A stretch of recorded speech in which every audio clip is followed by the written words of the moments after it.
the people of Israel that they should keep a holy festival, resplendent with majestic evergreen trees and with great rejoicing before the Lord their God. In that spirit, according to some legends, Martin Luther began the festival lighting of the Christmas tree in the 16th century Germany. One Christmas Eve, he was walking under the starry night sky. Suddenly he was mesmerized by the feeling that Christ was born on a night very much like this one. He hurried home to share his great joy with his family. Seized by sudden inspiration, he cut an evergreen tree from the yard and decorated it with lighted candles to serve as a joyous reminder of that first starry Christmas long ago. Please join me in the responsive reading. In the beginning was the Word, and the Word was with God, and the Word was God. All things came into being through him, and what came into being was life, the light of all people.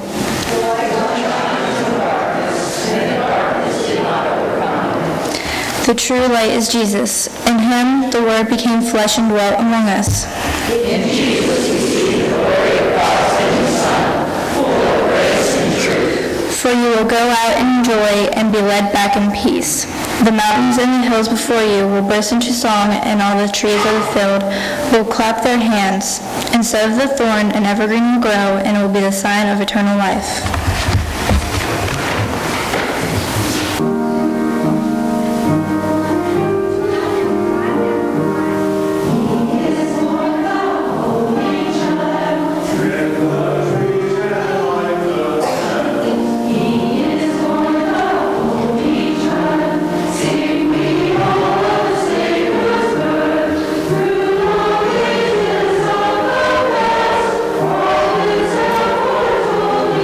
All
magnifies the Lord. My soul greatly rejoices in God, my Savior.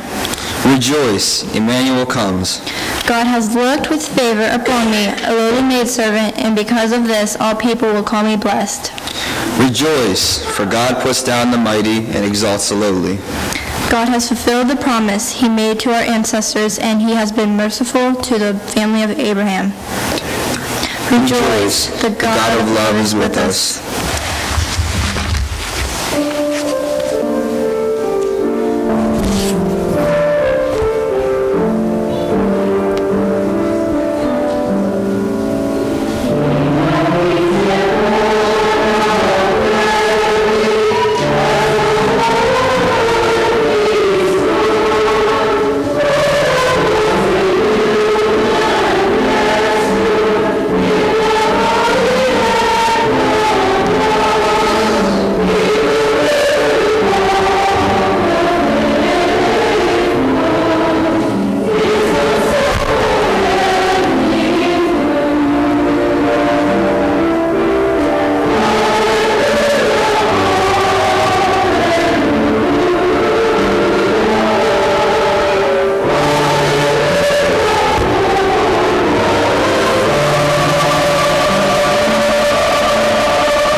According to legend, on the night of Jesus' birth, the star of Bethlehem blazed so brightly over the manger that the slumbering earth awoke. Warmed by the star's light, the earth gave birth to a star-shaped flower with pure white petals and golden centers. In Mexico and Central America, the people called it the flower of the holy night. But when Jesus, God's pure and holy Son, was crucified and died on the cross, the petals changed from snow white to blood red. In the early 19th century, the American ambassador to Mexico, Dr. Joel Poinsett, introduced this flower to the United States, where it became known as the poinsettia. The poinsettia's change of color reminds us of the transformative experience of the journey from Advent to Christmas and from Christmas to Easter. Snow white and blood red, the poinsettia symbolizes both the fulfillment of the ancient prophecy in Christ's birth and the promise of salvation through Christ's death and resurrection. In the little town of Bethlehem, a child is born who is the promised one. Love came down at Christmas. He is born of a woman, but he is the Son of God. Love came down at Christmas. Love all lovely, love divine. He rules his people in the strength and majesty of the Lord.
Omega, world without end.